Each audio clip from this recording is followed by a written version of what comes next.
শুরু করছি আজকের গল্প সত্যজিৎ রায়ের লেখা সেপ্টোপাসের খিদে। কড়া নাড়ার আওয়াজ পেয়ে আপনা থেকেই মুখ থেকে একটা বিরক্তিসূচক শব্দ বেরিয়ে পড়ল। বিকেল থেকে এই নিয়ে 4 বার হলো। মানুষে কাজ করে কি করে? কার্তিকটাও সেই যে বাজারে গেছে, আর ফেরার নামটি নেই। লেখাটা বন্ধ করে নিজেকেই উঠে যেতে হলো। দরজা খুলে আমি তো অবাক। আরে, এ যে কান্তি বাবু। বললাম, কি আশ্চর্য, আসুন আসুন। চিনতে পেরেছ? প্রায় চেনা যায় না বললেই চলে। ভদ্রলোককে ভেতরের ঘরে এনে বসালাম। সত্যি 10 বছরে অবিশ্বাস্য পরিবর্তন হয়েছে কান্তিবাবুর চেহারায়। একেই 1950-তে আসামের জঙ্গলে ম্যাগনিফাইং গ্লাস হাতে লাফিয়ে লাফিয়ে বেড়াতে দেখেছি। 50-এর কাছাকাছি বয়স তখন, কিন্তু একটি চুলও পাকেনি। আর ওই বয়সে উৎসাহ ও এনার্জির যা নমুনা দেখেছিলাম, তা সচরাচর আমাদের তরুণদের মধ্যেও দেখা যায় না। তোমার অর্কিডের শখ এখনো আছে দেখছি। আমার ঘরের জানলায় একটা টবের মধ্যে কান্তিবাবুরই দেওয়া একটা অর্কিড ছিল। শখ এখনো আছে বললে অবশ্যই ভুল বলা হবে। কান্তিবাবুই গাছপালা সম্বন্ধে একটা কৌতূহল আমার মধ্যে জাগিয়ে তুলেছিলেন। তারপর উনি দেশ ছাড়া হবার পর থেকে ক্রমে সে শখটা আপনা থেকেই উবে গেছে, যেমন অন্য শখগুলোও গেছে। এখন লেখাটা নিয়েই থাকি। ইদানিং দিনকাল বদলেছে। বই লিখেও আজকাল রোজগার হয়। 3টে বইয়ের বিক্রির টাকাতেই প্রায় সংসার চলে যাচ্ছে আমার। অবশ্যই সংসার বলতে আমি, আমার বিধবা মা আর চাকর কার্তিক। চাকরি একটা আছে বটে, তবে আশা আছে বই থেকে তেমন তেমন রোজগার হলে চাকরি বাকরি ছেড়ে দিয়ে কেবল লিখব আর লেখার অবসরে দেশ ভ্রমণ করব। কান্তিবাবু বসে থাকতে থাকতে হঠাৎ শিউরে উঠলেন। বললাম, ঠান্ডা লাগছে, জানলাটা বন্ধ করে দেব? এবার কলকাতার শীতটা। না না, ওরকম আজকাল মাঝে মাঝে হয়, বয়স হয়েছে তো, তাই নার্ভগুলো ঠিক। অনেক প্রশ্ন মাথায় আসছিল। কার্তিক ফিরেছে, ওকে চা আনতে বললাম। কান্তিবাবু বললেন, বেশিক্ষণ বসবো না, তোমার উপন্যাস হাতে এসেছিল একখানা। তোমার প্রকাশকের কাছ থেকেই ঠিকানা সংগ্রহ করে এখানে এলুম। এসেছি একটা বিশেষ দরকারে। বলুন না, তবে তার আগে কবে দেশে ফিরলেন, কোথায় ছিলেন, কোথায় আছেন, এসবগুলো জানতে খুব ইচ্ছে করছে। ফিরেছি 2 বছর, ছিলুম আমেরিকায়, এখন আছি বারাসাতে। বারাসাত? হ্যাঁ, একটি বাড়ি কিনেছি। বাগান আছে? হ্যাঁ আছে।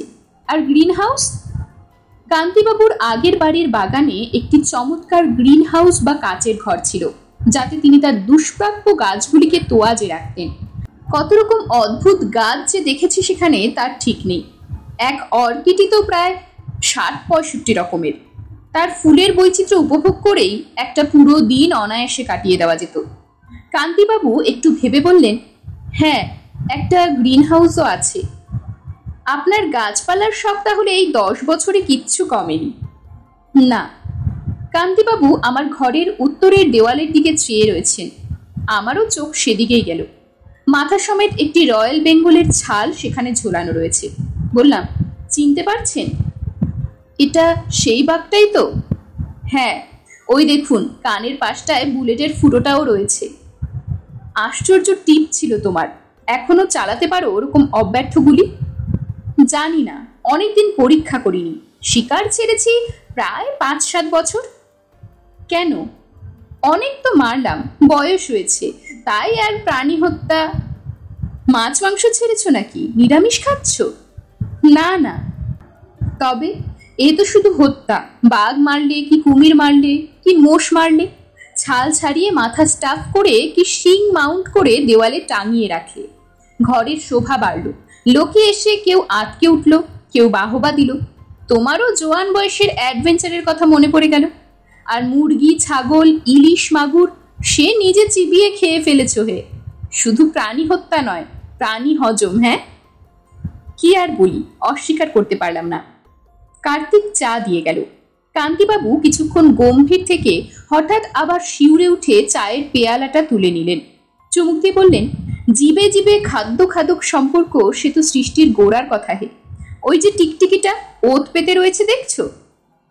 দেখলাম কিং কোম্পানির ক্যালেন্ডারটার ঠিক ওপরেই একটা টিকটিকি তার থেকে ইঞ্চিখানিক দূরে একটা উচ্চিংড়ের দিকে নিষ্পলক দৃষ্টিতে চেয়ে রয়েছে। তারপর দেখতে দেখতে গুটি গুটি করে অতীব সন্তর্পণে পোকাটার দিকে অগ্রসর হয়ে হঠাৎ তীরের মতো এক ছোবলে সেটাকে মুখে পুরে নিল। কান্তিবাবু বললেন, ব্যাস চলল ডিনার, খালি খাওয়া আর খাওয়া, খাওয়াটাই সব। বাঘে মানুষ খাচ্ছে, মানুষ ছাগল খাচ্ছে, আর ছাগল কি না খাচ্ছে।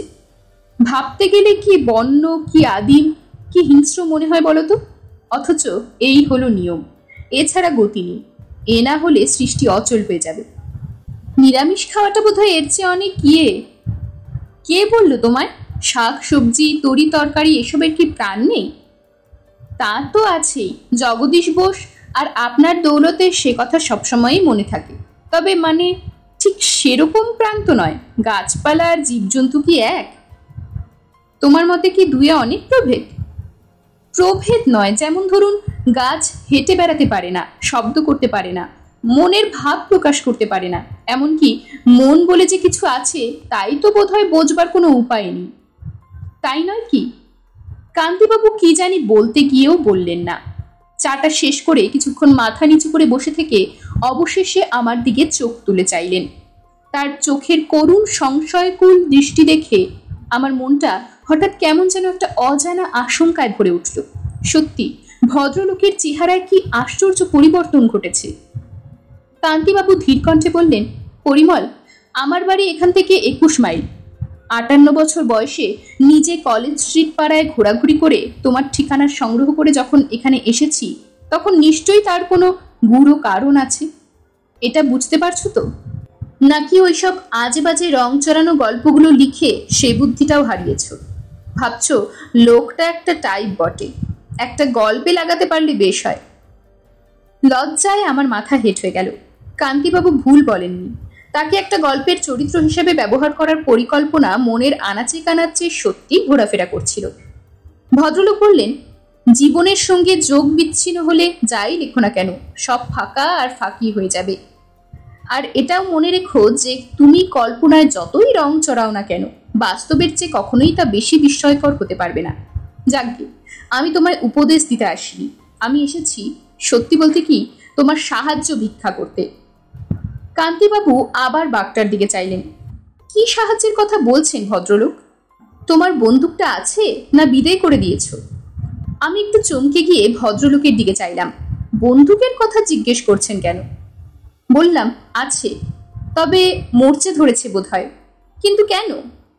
কাল ওটা নিয়ে আমার বাড়িতে একবার আসতে পারবে? আমি আবার ভদ্রলোকের দিকে চাইলাম। না, রসিকতার কোনো ইঙ্গিত নেই তার দৃষ্টিতে। অবশ্যই কেবল বন্দুক না, টোটাও লাগবে। কান্তিবাবুর এ অনুরোধে কি বলবো চট করে ভেবে পেলাম না। একবার মনে হলো কথা শুনে হয়তো বুঝতে পারছি না, কিন্তু আসলে হয়তো ভদ্রলোকের মাথা খারাপ হয়ে গেছে। খামখেয়ালি সে বিষয়ে তো কোনো সন্দেহ নেই, নইলে আর জীবন বিপন্ন করে উদ্ভট গাছপালার উদ্দেশ্যে কেউ বনবাদারে ধাওয়া করে? বললাম, বন্দুক নিয়ে যেতে আমার কোনো আপত্তি নেই, তবে কারণটা জানার জন্য বিশেষ কৌতূহল হচ্ছে। আপনাদের ও অঞ্চলে জন্তু জানোয়ার কি চোর ডাকাতের উপদ্রব হচ্ছে নাকি? কান্তিবাবু বললেন, সেসব তুমি এলে পরে বলবো। বন্দুকের প্রয়োজন শেষ পর্যন্ত নাও হতে পারে, আর যদিও বা হয়, এটুকু বলে রাখছি যে তোমায় কোনো দণ্ডনীয় অপরাধের দায়ে পড়তে হবে না। কান্তিবাবু উঠে পড়লেন। তারপর আমার কাছে এগিয়ে এসে আমার কাঁধে হাত রেখে বললেন, তোমার কাছেই এসেছি, কারণ শেষ যা দেখেছি তোমায় তাতে মনে হয়েছিল যে আমার মতো তোমারও নতুন ধরনের অভিজ্ঞতার প্রতি একটা বিশেষ আকর্ষণ আছে। তাছাড়া আমার লোক সমাজে যাতায়াত আগেও কম ছিল, এখনো প্রায় নেই বললেই চলে, এবং চেনা পরিচিতের মধ্যে মুষ্টিমেয় যে কজন আছে, তোমার বিশেষ গুণগুলি তাদের কারোর মধ্যেই নেই। অতীতে অ্যাডভেঞ্চারের গন্ধে যে বিশেষ উত্তেজনাটা শিরায় শিরায় অনুভব করতাম, আজ এই মুহূর্তে আবার যেন তার কিছুটা অনুভব করলাম। বললাম, কোথায় কখন কিভাবে যাব যদি বলে দেন? সে বলে দিচ্ছি। যশোর রোড দিয়ে সোজা গিয়ে বারাসাত স্টেশনে পৌঁছে ওখানকার যে কোনো লোককে মধুমুরলীর দিঘির কথা জিজ্ঞেস করবে। সেটা স্টেশন থেকে মাইল 4। সেই দিঘির পাশে একটা পুরনো ভাঙা নীলকুঠি আছে, তার পাশেই আমার বাড়ি। তোমার গাড়ি আছে তো? না, তবে আমার এক বন্ধুর আছে। কে বন্ধু? অভিজিৎ, কলেজে সহপাঠী ছিল। আচ্ছা, কেমন লোক সে? আমি চিনি? চেনেন না বোধ হয়, তবে লোক ভালো। মানে আপনি যদি বিশ্বস্ততার কথা বলেন তবে হি ইজ অল রাইট। বেশ তো, তাকে নিয়েই যেও, তবে যেও নিশ্চয়ই। ব্যাপারটা জরুরি সেটা বলা বাহুল্য। বিকেলের মধ্যেই পৌঁছে যেতে চেষ্টা করো। আমার বাড়িতে টেলিফোন নেই। রাস্তার মোড়ে রিপাবলিক কেমিস্ট থেকে অভিজিতের বাড়িতে ফোন করলাম, বললাম চলে আয় এক্ষুনি, জরুরি কথা আছে। তোর নতুন গল্প পড়ে শোনাবি তো? আবার ঘুমিয়ে পড়বো কিন্তু। আরে না না, অন্য ব্যাপার। কি ব্যাপার? অত আস্তে কথা বলছিস কেন? একটা ভালো ম্যাস্টিফের বাচ্চার সন্ধান আছে। লোক বসে আছে আমার বাড়িতে। কুকুরের টোপ না ফেললে আজকাল অভিজিৎকে তার বাড়ি থেকে বার করা খুব শক্ত।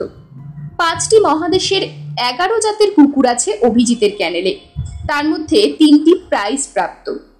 5 বছর আগেও এরকম ছিল না। ইদানিং কুকুরই তার ধ্যান জ্ঞান চিন্তা। কুকুর প্রীতির বাইরে অভিজিতের গুণ হলো আমার বুদ্ধি বিবেচনার প্রতি অপরিসীম বিশ্বাস। আমার প্রথম উপন্যাসের পাণ্ডুলিপি প্রকাশকদের মনোপুত না হওয়ায় শেষটায় অভিজিতের অর্থানুকূল্যে ছাপা হলো।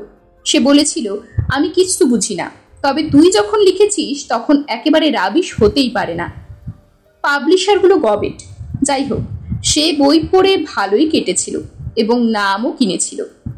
ফলে আমার প্রতি অভিজিতের আস্থার ভিত আরও দৃঢ় হয়েছিল। ম্যাস্টিফের বাচ্চার ব্যাপারটা নিছক মিথ্যে হওয়ার দরুন একটা বড় রকম অভিমার্কা রদ্দা আমার পাওনা হলো, এবং পেলামও। কিন্তু আসল প্রস্তাবটা সাদরে গৃহীত হওয়ায় রদ্দার চঞ্চনি ভুলে গেলাম। অভি সোৎসাহে বললে, অনেকদিন আউটিংয়ে যাইনি। শেষ সেই সোনারপুরের ঝিলে স্নাইপ শুটিং। কিন্তু লোকটিকে, ব্যাপারটা কি, একটু খুলে বল না বাছাধন। খুলে সে নিজেই যখন বললে না, তখন আমি কি করে বলি? একটু রহস্য না হয় রইলই, জমবে ভালো। কল্পনা শক্তিকে এক্সারসাইজ করানোর এই তো সুযোগ। আহা, লোকটি কে তাই বল না। কান্তিচরণ চ্যাটার্জি। বুঝলে কিছু? এককালে কিছুদিন বোটানির প্রফেসর ছিলেন স্কটিশ চার্চ কলেজে।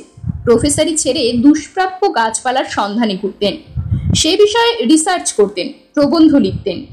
ভালো কালেকশন ছিল গাছপালার, বিশেষত অর্কিডের। তোর সঙ্গে আলাপ কিভাবে?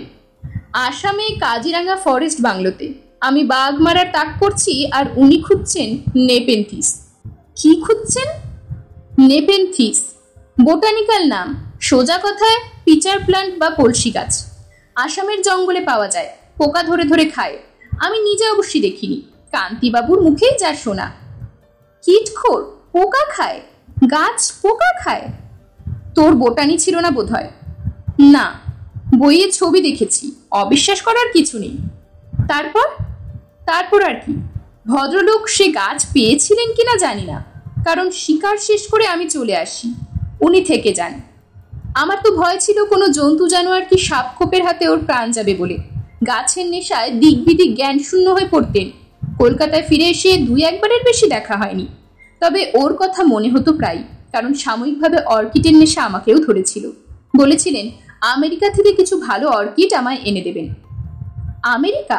ভদ্রলোক আমেরিকা গেছিলেন নাকি?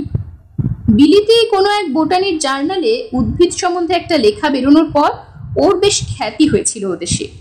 কোনো এক উদ্ভিদ বিজ্ঞানীদের কনফারেন্সে ওকে নেমন্তন্ন করেছিল আমেরিকায়। সেও প্রায় 51 না 2-তে। তারপর এই দেখা। এতদিন কি করেছেন ওখানে জানি না, তবে কাল জানা যাবে বলে আশা করছি। লোকটার মাথায় ছিটটিট নেই তো? তোর চেয়ে বেশি নেই এটুকু বলতে পারি। তোর কুকুর পোষা আর ওর গাছ পোষা। অভিজিতের স্ট্যান্ডার্ড গাড়িতে করে আমরা যশোর রোড দিয়ে বারাসাত অভিমুখে চলেছি। আমরা বলতে আমি আর অভিজিৎ ছাড়া আরও একটি প্রাণী সঙ্গে রয়েছে, সে হলো অভিজিতের কুকুর বাদশাহ। আমারই ভুল, অভিজিৎকে না বলে দিলে সে যে সঙ্গে করে তার 11টি কুকুরের একটিকে নিয়ে আসবেই, এটা আমার বোঝা উচিত ছিল। বাদশাহ জাতে রামপুর হাউন্ড, বাদামি রং, বেজায় তেজিয়ান। গাড়ির পুরো পেছন দিকটা একাই দখল করে জাকিয়ে বসে জানলা দিয়ে মুখটা বার করে দিগন্ত বিস্তৃত ধান ক্ষেতের দৃশ্য উপভোগ করছে। এবং মাঝে মাঝে এক একটা গ্রাম্য নেড়ি কুকুরের সাক্ষাৎ পেয়ে মুখ দিয়ে একটা অবজ্ঞাসূচক মৃদু শব্দ করছে। বাদশাকে অভিজিতের সঙ্গে দেখে একটা আপত্তিকর ইঙ্গিত দেওয়ায় অভি বলল, তোর বরকন্দাঙ্গির উপর আর ভরসা নেই, তাই ওকে আনলাম। এতদিন বন্দুক ধরিসনি, বিপদ যদি আসেই তবে শেষ পর্যন্ত হয়তো বাদশাই কাজ করবে বেশি। ওর ঘ্রাণ শক্তি অসাধারণ, আর সাহসের তো কথাই নেই। কান্তিবাবুর বাড়ি খুঁজে পেতে কোনো অসুবিধা হলো না। আমরা যখন পৌঁছলাম তখন প্রায় 2:30। গেটের ভেতর দিয়ে ঢুকে খানিকটা রাস্তা দিয়ে একতলা বাংলো ধাঁচের বাড়ি।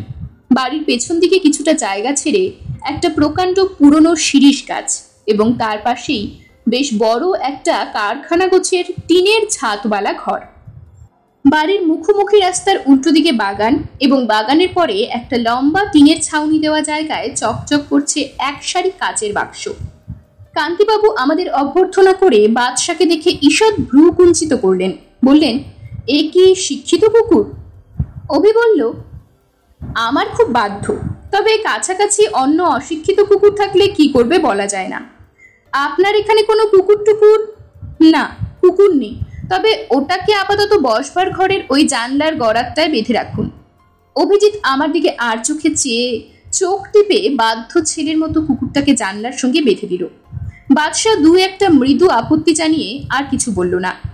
আমরা সামনের বারান্দায় বেতের চেয়ারে বসার পর কান্তিবাবু বললেন, আমার চাকর প্রয়াগের ডান হাত জখম, তাই আমি নিজেই সকাল সকাল তোমাদের জন্য ফ্লাক্সে চা করে রেখেছি, যখন দরকার হয় বলো। এই শান্ত নিরিবিলি জায়গায় কি বিপদ লুকিয়ে থাকতে পারে সেটা আমার মাথায় আসছিল না। দু একটা পাখির ডাক ছাড়া আর তো কোনো শব্দই নেই। বন্দুকটা হাতে নিয়ে কেমন বোকা বোকা লাগছিল নিজেকে, তাই সেটা দেয়ালে ঠেস দিয়ে রেখে দিলাম। অভি ছটফটে মানুষ, নেহাতি শহুরে। গ্রামাঞ্চলের প্রাকৃতিক শোভা, অশ্বত্থ পাতার হাওয়ায় ঝিরঝির শব্দ, নাম না জানা পাখির ডাক, এসব তার মোটেই ধাতে সয় না। সে কিছুক্ষণ এদিক ওদিক চেয়ে উসখুস করে বলে উঠল, পরিমলের কাছে শুনছিলুম আপনি নাকি আসামের জঙ্গলে কি এক বিদঘুটে গাছ সংগ্রহ করতে গিয়ে প্রায় বাঘের খপ্পরে পড়েছিলেন। অভির অভ্যাসই হলো রং চড়িয়ে নাটকীয়ভাবে কথা বলা। ভয় হলো কান্তিবাবু বুঝি ফস করে রেগে ওঠেন, কিন্তু ভদ্রলোক কেবল হেসে বললেন, বিপদ বলতেই আপনাদের বাঘের কথা মনে হয় না? সেটা অবশ্য আশ্চর্য নয়, অধিকাংশেরই তাই। তবে না, বাঘের কবলে পড়িনি, জোকের হাতে কিছুটা নাকাল হতে হয়েছিল বটে, তাও তেমন কিছু নয়। সে গাছ পেয়েছিলেন? এ প্রশ্নটা আমারও মাথায় ঘুরছিল। কান্তিবাবু বললেন, কোন গাছ? সেই যে হাড়ি না কলসি না কি গাছ জানি। ও, নেপেনথিস? হ্যাঁ, পেয়েছিলাম, এখনো আছে, দেখাচ্ছি আপনাদের। এখন আর অন্য কোনো গাছে তেমন ইন্টারেস্ট নেই, কেবল কার্নিভোরাস প্লান্টস। অর্কিডগুলো অধিকাংশই বিদায় করে দিয়েছি।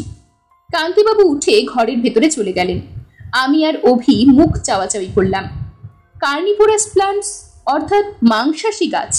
15 বছর আগে পড়া বোটানির বইয়ের একটি পাতা ও কয়েকটি ছবি আচ্ছাভাবে মনে পড়ে গেল। কান্তিবাবু বেরোলেন হাতে একটি বোতল নিয়ে। বোতলটা আমাদের সামনে ধরতে দেখলাম তাতে উচ্চিংড়ে জাতীয় নানান সাইজের সব পোকা ঘোরাফেরা করছে। বোতলের ঢাকনায় গোলমরিচ দানের ঢাকনার মতো ছোট ছোট ফুটো। কান্তিবাবু হেসে বললেন, ফিডিং টাইম, এসো আমার সঙ্গে। আমরা কান্তিবাবুর পেছন পেছন টিনের ছাউনি দেওয়া লম্বা ঘরটার দিকে গেলাম। গিয়ে দেখি সার বাঁধা কাচের বাক্সগুলোর মধ্যে এক একটায় এক এক রকম গাছ। তার কোনোটাই এর আগে চোখে দেখিনি। কান্তিবাবু বললেন, এর কোনোটাই বাংলাদেশে পাবে না, অবশ্যই ওই নেপেনথিস ছাড়া। একটা আছে নেপাল থেকে আনানো, একটা আফ্রিকার, অন্য সবকটাই প্রায় মধ্য আমেরিকার। অভিজিৎ বলল, এসব গাছ এখানে বেঁচে রয়েছে কি করে? এখানকার মাটিতে কি? মাটির সঙ্গে কোনো সম্পর্কই নেই এদের। তবে এরা মাটি থেকে প্রাণ সঞ্চয় করে না। মানুষ যেমন ঠিকমতো খাদ্য পেলে নিজের দেশের বাইরে অনেক জায়গাতেই স্বচ্ছন্দে বেঁচে থাকতে পারে, এরাও তেমনই ঠিকমতো খেতে পেলেই বেঁচে থাকে, সে যেখানেই হোক। কান্তিবাবু একটা কাচের বাক্সের সামনে গিয়ে দাঁড়ালেন। ভেতরে এক আশ্চর্য গাছ। ইঞ্চি 2 লম্বা সবুজ পাতাগুলোর দুপাশে সাদা সাদা দাঁতের মতো খাঁজ কাটা। বাক্সটার সামনের দিকের কাচের গায়ে একটা ছিটকিনি দেওয়া বোতলের মুখের সাইজের গোল দরজা। কান্তিবাবু দরজাটা খুললেন, তারপর বোতলের ঢাকনিটা খুলে ক্ষিপ্র হস্তে বোতলের মুখটা দরজার ভেতরে গলিয়ে দিলেন। একটা উচ্চিংড়ে বোতল থেকে বেরোতেই কান্তিবাবু বোতলটাকে বাইরে এনে চট করে ঢাকনিটা লাগিয়ে দিয়ে বাক্সের দরজাটা বন্ধ করে দিলেন। উচ্চিংড়েটা এদিক ওদিক লাফিয়ে গাছটার পাতার উপর বসলো এবং বসতেই তৎক্ষণাৎ পাতাটা মাঝখান থেকে ভাঁজ হয়ে গিয়ে পোকাটাকে জাপটে ধরলো। অবাক হয়ে দেখলাম যে দুদিকের দাঁত পরস্পরের খাঁজে খাঁজে বসে যাওয়ায় এমন একটি খোঁচার সৃষ্টি হয়েছে যার থেকে উচ্চিংড়ে বাবাজির আর বেরোবার কোনো রাস্তাই নেই। প্রকৃতির এমন তাজ্জব, এমন বীভৎস ফাঁদ আমি আর কখনো দেখিনি। অভি ধরা গলায় জিজ্ঞেস করলো, পোকাটা যে ওই পাতাতেই বসবে তার কোনো গ্যারেন্টি আছে কি? কান্তিবাবু বললেন, আছে বই কি। গাছগুলো থেকে এমন একটা গন্ধ বেরোয় যেটা পোকা অ্যাট্রাক্ট করে। এ হলো ভেনাস ফ্লাই ট্র্যাপ, মধ্য আমেরিকা থেকে আনা। বোটানির বইয়েতে এর কথা পাবে। আমি অবাক বিস্ময়ে উচ্চিংড়েটার দশা দেখছিলাম।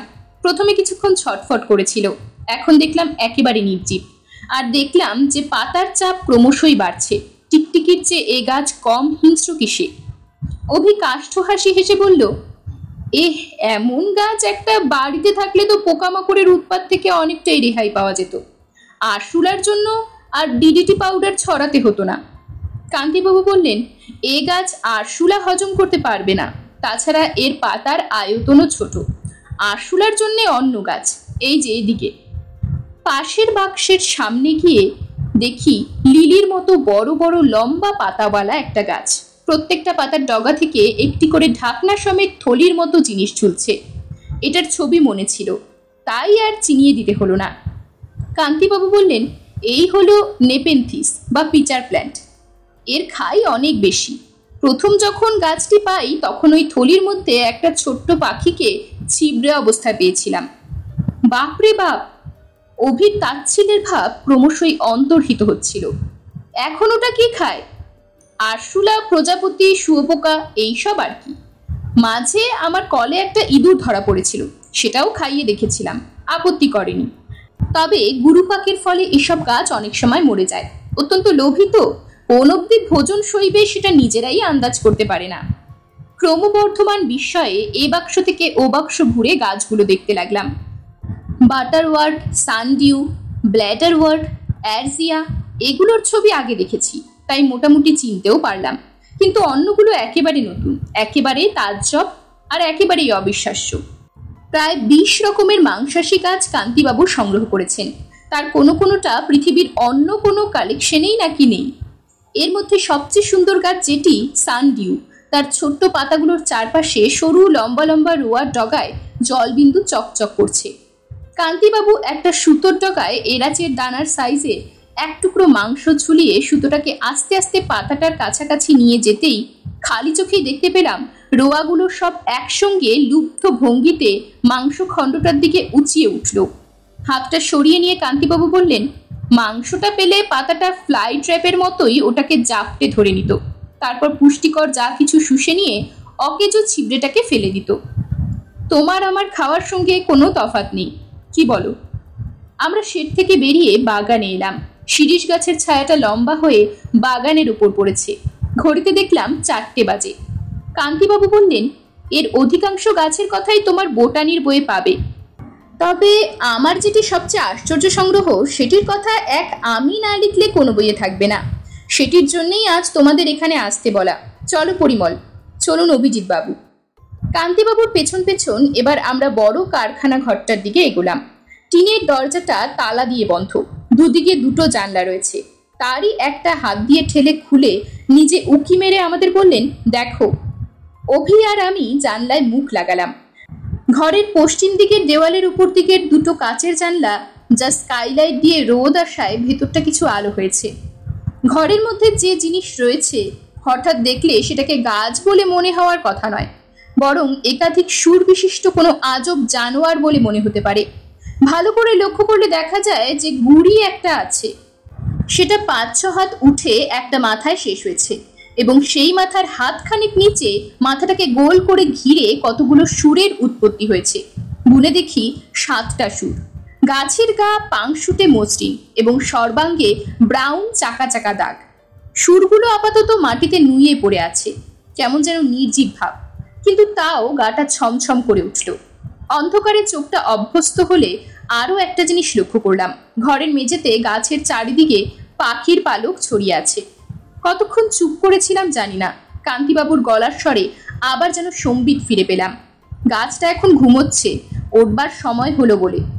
অভি অবিশ্বাসের সুরে বললে, এটা কি সত্যিই গাছ?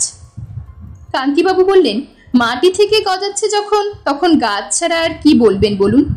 হাবভাব অবশ্যই গাছের মতো নয়, অভিধানে এর উপযুক্ত কোনো নাম নেই। আপনি কি বলেন?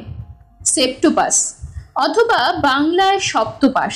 পাশ অর্থাৎ বন্ধন, যেমন নাগপাশ। আমরা বাড়ির দিকে হাঁটতে আরম্ভ করলাম। বললাম, এ গাছ পেলেন কোথায়? মধ্য আমেরিকার নিকারাগুয়া হ্রদের কাছেই গভীর জঙ্গল আছে, তার ভেতর। অনেক খুঁজতে হয়েছে বলুন। ওই অঞ্চলেই যে আছে সেটা জানা ছিল। তোমরা বোধহয় প্রফেসর ডানস্টনের কথা শোনোনি। উদ্ভিদ বিজ্ঞানী ও পর্যটক ছিলেন, মধ্য আমেরিকায় গাছপালার সন্ধান করতে গিয়ে প্রাণ হারান। ঠিক কিভাবে তার মৃত্যু হয় কেউ জানতে পারেনি। মৃতদেহ সম্পূর্ণ নিখোঁজ হয়ে যায়। তার তৎকালীন ডায়েরির শেষের দিকে এ গাছটির উল্লেখ পাওয়া যায়। আমি তাই প্রথম সুযোগেই নিরাকাগুয়ার দিকে চলে যাই। গুয়াটেমালা থেকে স্থানীয় লোকের কাছে এ গাছের বর্ণনা শুনতে থাকি। তারা বলে শয়তান গাছ। শেষটায় অবশ্যই এমন গাছ একাধিক চোখে পড়ে। বাদর, আরমাডিলো অনেক কিছু খেতে দেখেছি এ গাছকে। অনেক খোঁজার পর একটা অল্প বয়স্ক ছোটখাটো চারা গাছ পেয়ে সেটাকেই তুলে আনি। 2 বছর গাছের সাইজ কি হয়েছে দেখতেই পাচ্ছ। এখন কি খায় গাছটা? যা দিয়ে তাই খায়। কলে ইঁদুর ধরে খেতে দিয়েছি। তারপর প্রয়াগকে বলে দিয়েছিলাম বেড়াল কুকুর চাপা পড়লে ধরে আনতে, তাও দিয়েছি। তারপর তুমি আমি যা খাই তাও দিয়েছি, অর্থাৎ মুরগি, ছাগল। ইদানিং খিদেটা খুব বেড়েছে, খাবার জুগিয়ে উঠতে পারছি না। বিকেলের দিকে ঘুম ভাঙার পর ভয়ানক ছটফট করে। কাল তো একটা কাণ্ডই হয়ে গেল। প্রয়াগ গিয়েছিল একটা মুরগি দিতে। হাতিকে যেভাবে খাওয়ায় সেভাবেই খাওয়াতে হয়। প্রথমে গাছটার মাথায় একটা ঢাকনা খুলে যায়, তারপর সুর দিয়ে খাবারটা হাত থেকে নিয়ে মাথার গর্তের মধ্যে পুরে দেয়। একটা যে কোনো খাবার পেটে পুরলে কিছুক্ষণের জন্য নিশ্চিন্ত থাকা যায়। তারপর আবার সুরগুলো দোলাতে আরম্ভ করলে বোঝা যায় যে আরও খেতে চাইছে। এতদিন 2টো মুরগি অথবা একটি কচি পাঠায় একদিনের খাওয়া হয়ে যেত। কাল থেকে তার ব্যতিক্রম হচ্ছে। কাল দ্বিতীয় মুরগিটা দিয়ে প্রয়াগ দরজা বন্ধ করে চলে আসছিল। অস্থির অবস্থায় সুরগুলো আঁচড়ালে একটা শব্দ হয়। দ্বিতীয় মুরগির পরেও হঠাৎ সেই আওয়াজটা পেয়ে প্রয়াগ গিয়েছিল অনুসন্ধান করতে। আমি তখন ঘরে বসে ডায়েরি লিখছি। হঠাৎ একটা চিৎকার শুনে দৌড়ে গিয়ে দেখি সেপ্টোপাসের একটি সুর প্রয়াগের ডান হাতটা আঁকড়ে ধরেছে। প্রয়াগ প্রাণপণে সেটা টেনে ছাড়াবার চেষ্টা করছে, কিন্তু সেই সঙ্গে সেপ্টোপাসের আর একটি সুর লক লক করে প্রয়াগের দিকেই এগোচ্ছে। আমি দৌড়ে গিয়ে আমার লাঠি দিয়ে সুরটায় এক প্রচণ্ড আঘাত করে 2 হাত দিয়ে প্রয়াগকে টেনে কোনো মতে তাকে উদ্ধার করি। তবে চিন্তার কারণ হচ্ছে এই যে প্রয়াগের হাতের খানিকটা মাংস সেপ্টোপাস খাবলে নিয়েছিল এবং সেটাই সে পেটের মধ্যে পড়েছে। এ আমার নিজের চোখে দেখা। আমরা হাঁটতে হাঁটতে বারান্দায় পৌঁছে গিয়েছিলাম। কান্তিবাবু একটা চেয়ারে বসে পড়লেন। তারপর পকেট থেকে রুমাল বার করে কপালের ঘাম মুছতে মুছতে বললেন, সেপ্টোপাসের যে মানুষের প্রতি লোভ বা আক্রোশ থাকতে পারে তার কোনো ইঙ্গিত এতদিন পাইনি। কাল যখন পেলাম তারপর এটাকে মেরে ফেলা ছাড়া আর কোনো উপায় দেখছি না। কাল একবার খাবারে বিষ মিশিয়ে মেরে ফেলার চেষ্টা করেছিলাম, কিন্তু কি আশ্চর্য বুদ্ধি গাছটার, সে খাবার ও সুরে নিয়েই ফেলে দিল। একমাত্র উপায় হলো গুলি করে মারা। পরিমল, তোমায় কেন ডেকেছি সেটা বুঝতে পারছো তো? আমি একটু চুপ করে থেকে বললাম, গুলি করলে ও মরবে কিনা সেটা আপনি জানেন? কান্তিবাবু বললেন, মরবে কিনা জানি না, তবে আমার বিশ্বাস ব্রেন বলে ওর একটা জিনিস আছে। ওর চিন্তা শক্তি যে আছে তার তো প্রমাণই পেয়েছি, কারণ আমি তো কতবার ওর কত কাছে গেছি। ও তো আমাকে কোনোদিন আক্রমণ করেনি। আমাকে চেনে, যেমন কুকুর তার মনিবকে চেনে। প্রয়াগের উপর আক্রোশের কারণ হচ্ছে যে প্রয়াগ কয়েকবার ওর সঙ্গে ঠাট্টা তামাশা করার চেষ্টা করেছে। খাবারের লোভ দেখিয়ে দেয়নি, কিংবা সুরের ডগার কাছে নিয়ে গিয়ে আবার পিছিয়ে নিয়েছে। মস্তিষ্ক ওর আছেই, এবং আমার বিশ্বাস সেটা যেখানে থাকার কথা সেখানেই আছে, অর্থাৎ ওর মাথায়। যেখানটা ঘিরে সুরগুলো বেরিয়েছে সেখানেই তোমায় তাক করে গুলি ওর মাথাতেই মারতে হবে। অভি ফস করে বলল, সে আর এমন কি, সে তো 1 মিনিটের মধ্যেই পরীক্ষা করে দেখা যায়। পরিমল, তোর বন্দুকটা? কান্তিবাবু হাত তুলে অভিকে থামিয়ে দিলেন। বললেন, শিকার যদি ঘুমিয়ে থাকে তখন কি তাকে মারা চলে? পরিমলের হান্টিং কোড কি বলে? আমি বললাম, ঘুমন্ত শিকারকে গুলি করা একেবারেই নীতিবিরুদ্ধ। বিশেষত শিকার যেখানে চলে ফিরে বেড়াতে পারে না সেখানে তো এ প্রশ্ন উঠতেই পারে না। কান্তিবাবু ফ্লাক্স এনে চা পরিবেশন করলেন। চা পান শেষ হতে না হতে মিনিট 15 মধ্যেই সেপ্টোপাসের ঘুম ভাঙল। বাদশা পাশের ঘরে কিছুক্ষণ থেকেই উসখুস করছিল। হঠাৎ একটা খচমচ আর গোঙানির শব্দ পেয়ে অভি আর আমি উঠে গিয়ে দেখি বাদশা দাঁত দিয়ে প্রাণপণে তার শেকলটা ছেড়বার চেষ্টা করছে। অভি ধমক দিয়ে বাদশাকে নিরস্ত করতে গেছে। এমন সময় কারখানা ঘর থেকে একটা সপাত সপাত শব্দ আর তার সঙ্গে একটা উগ্র গন্ধ পেলাম। গন্ধটা এমন যার তুলনা দেওয়া মুশকিল। ছেলেবেলায় টনসিল অপারেশনের সময় ক্লোরোফর্ম শুকতে হয়েছিল, তার সঙ্গে হয়তো কিছুটা মিল আছে। কান্তিবাবু হন্তদন্ত হয়ে ঘরে ঢুকে বললেন, চলো, সময় হয়েছে। আমি বললাম, গন্ধটা কিসের? সেপ্টোপাসের। এই গন্ধ ছড়িয়েই ওরা শিকার করে। কান্তিবাবুর কথা শেষ হলো না। বাদশাহ প্রচণ্ড এক টানে শিকল ছেড়ে ধাক্কার চোটে অভিকে উল্টিয়ে ফেলে তীর বেগে পাগলের মতো ছুটল ওই গন্ধের উৎসের দিকে। অভিও কোনো মতে উঠে সর্বনাশ বলে ছুটল বাদশার পেছনে। আমি গুলি ভরা বন্দুক নিয়ে কারখানা ঘরের দিকে ছুটে গিয়ে দেখি বাদশাহ এক বিরাট লাফে একমাত্র খোলা জানলার উপরে উঠল এবং অভির বাধা দেবার শেষ চেষ্টা ব্যর্থ করে ঘরের ভিতর ঝাঁপিয়ে পড়ল। কান্তিবাবু চাবি দিয়ে দরজা খোলার সঙ্গে সঙ্গে শুনতে পেলাম রামপুর হাউন্ডের মর্মান্তিক আর্তনাদ। ঢুকে দেখি এক সুর দিয়ে হচ্ছে না, একের পর এক দ্বিতীয় এবং তৃতীয় সুর দিয়ে সেপ্টোপাস বাদশাকে মরণ পাশে আবদ্ধ করছে। কান্তিবাবু চিৎকার করে বলে উঠলেন, তোমরা আর এগিয়েও না, পরিমল চালাও গুলি। বন্দুক উঁচিয়েছি। এমন সময় চিৎকার এলো, থামো। অভিজিতের কাছে তার কুকুরের মূল্য কতখানি তা এবার বুঝতে পারলাম। সে কান্তিবাবুর বারণ সম্পূর্ণ অগ্রাহ্য করে ছুটে গিয়ে সেপ্টোপাসের 3টে সুরের একটাকে আঁকড়ে ধরল। তখন এক অদ্ভুত দৃশ্য দেখে আমার রক্ত জল হয়ে গেল। 3টে সুরই একসঙ্গে বাদশাকে ছেড়ে দিয়ে অভিকে আক্রমণ করলো, আর অন্য 4টে সুর যেন মানুষের রক্তের লোভেই হঠাৎ সজাগ হয়ে লোলুপ জিহ্বার মতো লকলক করে উঠল। কান্তিবাবু আবার বললেন, চালাও চালাও গুলি, ওই যে মাথা। সেপ্টোপাসের মাথায় দেখলাম একটা ঢাকনি আস্তে আস্তে খুলে যাচ্ছে। ঢাকনির নিচে গহ্বর, আর অভি সমেত সুরগুলি শূন্যে উঠে সেই গহ্বরের দিকে চলেছে। অভির মুখ রক্তহীন ফ্যাকাশে, তার চোখ যেন ঠিকরে বেরিয়ে আসছে। চরম সংকটের মুহূর্তে আমি এর আগেও দেখেছি আমার স্নায়ুগুলো সব যেন হঠাৎ কেমন ম্যাজিকের মতো সংযত সংহত হয়ে যায়। আমি নিষ্কম্প হাতে বন্দুক নিয়ে সেপ্টোপাসের মাথার 2টি চক্রের মধ্যিখানে অব্যর্থ নিশানায় গুলি ছুড়লুম। ছোড়ার পর মুহূর্তেই মনে আছে ফিনকি দিয়ে গাছের মাথা থেকে লাল রক্তের ফোয়ারা, আর মনে আছে সুরগুলো অভিকে মুক্তি দিয়ে মাটিতে নেতিয়ে পড়েছে, আর সেই সঙ্গে আগের সেই গন্ধটা হঠাৎ তীব্রভাবে বেড়ে উঠে আমার চেতনাকে আচ্ছন্ন অবশ করেছে। আগের ঘটনার পর 4 মাস কেটে গেছে। এতদিনে আবার আমার অসমাপ্ত উপন্যাসটা নিয়ে পড়েছি। বাদশাকে বাঁচানো সম্ভব হয়নি, তবে অভি ইতিমধ্যে একটি ম্যাস্টিফ ও একটি তিব্বতী কুকুরের বাচ্চা সংগ্রহ করেছে এবং আরেকটি রামপুর হাউন্ডের সন্ধান করছে। অভির পা জোড়ের 2খানা হাড় ভেঙেছিল। 2 মাস প্লাস্টারে থাকার পর জোড়া লেগেছে। কান্তিবাবু কাল এসেছিলেন, বললেন কীটখোর গাছপালা সব বিদায় করে দেওয়ার কথা ভাবছেন, বরং সাধারণ শাকসবজি নিয়ে একটু গবেষণা করলে ভালো হয়, ঝিঙে, উচ্ছে, পটল এইসব আর কি। যদি বলো তোমায় কিছু গাছ দিতে পারি। তুমি আমার এত উপকার করলে, এই ধরো একটা নেপেনথিস, তোমার ঘরের পোকাগুলোকে অন্তত। আমি বাধা দিয়ে বললাম, না না, ওসব আপনি ফেলে দিতে চান তো ফেলে দিন, পোকা ধরার জন্য আমার গাছের দরকার নেই।